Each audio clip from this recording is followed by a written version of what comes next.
హిందుత్వం అని కాదు ఇక్కడ. Congress party not stands for హిందుత్వం.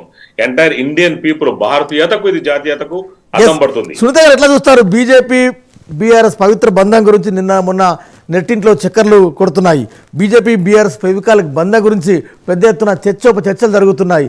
మొన్న కవిత గారు సనాతన ధర్మం గురించి మాట్లాడడం, కాంగ్రెస్ వ్యతిరేక అంటే కాంగ్రెస్ డిఎన్ఏలోనే హిందుత్వ వ్యతిరేక ధోరణి ఉందనడం, ఇలాంటి కామెంట్లు చూస్తే బీజేపీకి బీఆర్ఎస్ దగ్గర అవుతుంది అన్న కామెంట్స్ ఎట్లా చూస్తారు మీరు? ఒకటండి, కవిత గారి మాటలకు అసలు అర్థము పర్థము ఏమి ఉండదండి. ఆమె ఒక అవకాశవాది. నేను 2-3 ఉదాహరణలు మీకు చెప్పగలుగుతాను. తెలంగాణ ఉద్యమం నడిచిన తర్వాత ఏదైతే మేము 17th సెప్టెంబర్ మేము చేయాలని మేము ఒత్తిడి తీసుకొచ్చినప్పుడు ఆమె ఏం మాట్లాడింది? ఈ అసలు తెలంగాణనే బలవంతంగా ఇండియాలో కలిపిండ్రు అని చెప్పి మాట్లాడింది. ఆయన తెలంగాణకు వ్యతిరేకంగా మాట్లాడినట్టే కదా. మొన్న liquor scam, Delhi liquor scam లో ఆమెను అరెస్ట్ చేస్తారనగానే 33% రిజర్వేషన్లు ఇవ్వాలని పోయి ఏకదం ఒక్కరోజు. అంత ముందు ఎక్కడ వాళ్ళ క్యాబినెట్ లా 5 సంవత్సరాలు ఒక మహిళ లేదు. అసలు ఇంతవరకు ఒక మహిళా కమిటీ లేదు. అసలు ప్రతిపక్షాలు గగ్గోలు పెడుతుంటే రెండోసారి ప్రభుత్వం ఏర్పాటైనప్పుడు 2 పోస్టులు వేసిండ్రు మహిళలకి. తర్వాత ఎక్కడ మహిళల గురించి ఆమె పోరాటం చేసిన సందర్భం లేదు. వీధికి ఒక ఏమంటారు బెల్ట్ షాపులు పెట్టి, ఇంటింటికి ఒక బెల్ట్ షాపులు పెట్టి, వీధికి ఒక వైన్ షాపులు పెడితే కూడా ఒక్క రోజు కూడా పోరాటం చేసిన సందర్భం లేదు. ఆమె మాట్లాడుతుంది. ఇప్పుడు వచ్చి హిందువుల గురించి మాట్లాడుతుంది. నేను ఒకటి అడుగుతున్నామని పోయి వాళ్ళ స్నేహితుని పర్మిషన్ తీసుకుందో లేదో కూడా కనుక్కోవాల్సిన అవసరం ఉంది. ఎందుకంటే వాళ్ళ ఆప్తమిత్రుడు బాధపడతాడేమో కూడా తెలియదు కదా. ఇప్పుడు మరి వాళ్ళు ఎంఐఎం మా ఆప్తమిత్రులు అని చెప్పి భుజం మీద ఎత్తుకొని వాళ్ళ కార్ స్టీరింగ్ వాళ్ళ చేతిలో పెట్టి మరి తిప్పుతున్నారు కదా. వాళ్ళు బాధపడతారేమో అడగాలి.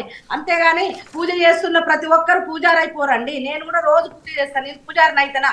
పూజారి కంటే ఒక క్వాలిఫికేషన్స్ హిందూ అనే దానికి ఆమెకు అర్హత లేదు. ఆ మాట మాట్లాడడానికి అర్హత లేదు. ఒక ఉద్దేశం ఆశించి ఆమె మాట్లాడుంటది. అంతేగాని మాకు బీఆర్ఎస్ కి ఏ విధమైన సంబంధం లేదు, ఎక్కడా సంబంధం లేదు. మేము ఏ రోజు ఇప్పటి వరకు కూడా మేము బీఆర్ఎస్ తోటి ఎప్పుడు దేనికి పొత్తు పెట్టుకోలేదు, కనీసం కలిసి ప్రయాణించలేదు. మా భారతీయ జనతా పార్టీ ప్రభుత్వానికి వ్యతిరేకంగా అన్ని విషయాలలో, మొన్న ప్రెసిడెంట్ ఎలక్షన్ల దాకా కూడా అన్ని విషయాలలో పవిత్ర బంధం కాదు, అపవిత్ర బంధం అంటారు. మా ప్రధానమంత్రి వస్తే ప్రోటోకాల్ ప్రకారమే కలవలేదు. బీఆర్ఎస్ వాళ్ళు వచ్చి ముఖ్యమంత్రి గారు వచ్చి ఇక మేము ఆ పార్టీ తోటి మేము అలయన్స్ ఉంటామో లేకపోతే వాళ్ళు ఎమ్మటి మానుకోతారో, వాళ్ళు బి పార్టీ ఉంటారో సి పార్టీ ఉంటారో అనేది మాట్లాడడం అంటే ఎంత గోబెల్స్ ప్రచారం అనేది మనం ఇక్కడ. ఎందుకంటే కాంగ్రెస్ వాళ్ళు ఆ గోబెల్స్ ప్రచారం చేసి సక్సెస్ అయినామని అదే నిజం అనుకోవద్దు. ఎందుకు అంటే మనం కూడా చెప్పొచ్చు. ఇప్పుడు కేసీఆర్ గారిని చూడడానికి పోయి కేసీఆర్ ఇప్పుడు కాళేశ్వరం గురించి అసలు చర్చే పెట్టలేదు. మరి మొన్న పవర్ మీద చర్చ పెట్టిండు. శ్వేతపత్రాలన్నారు, ఆ పత్రాలను, ఈ పత్రాలను 2 లక్షల కోట్ల రూపాయలు అవినీతి అయినప్పుడు మరి కాళేశ్వరం మీద కూడా అట్లే పెట్టాల్సింది కదా. ఎందుకు పెట్టలేదు? మనకు అసెంబ్లీలో పెట్టాల్సింది కదా. దాని చర్చ పెట్టుకుంటే సార్ ఈ ఇంజనీర్ ఎవరో బయటకు వచ్చేవారు కదా. కాళేశ్వరం ఇప్పుడు జాతీయ హోదా గురించి మనం మాట్లాడుతున్నాం. అసలు కాళేశ్వరం కట్టడానికి అసలు ఇంజనీర్ ఎవరు? దాని ప్రాజెక్ట్ రిపోర్ట్ ఇచ్చింది ఎవరు? దాన్ని తయారు చేసి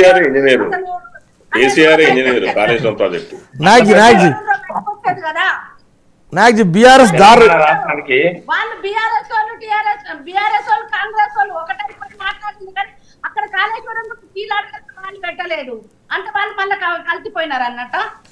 ఎందుకు మాకు కష్టం కార్పణ్యాలు వద్దు, మేమన్నీ కామ్కి వెళ్ళిపోతామన్నారా? మరి కక్కిస్తామన్నారు కదా, మరి ఎందుకు స్టార్ట్ చేయలేదు? కాళేశ్వరం గురించి సిబిఐకి ఇచ్చిన అన్నారు కదా ఇంతకుముందు రేవంత్ రెడ్డి గారు. ఏమైంది? అది చేతులకు వచ్చింది.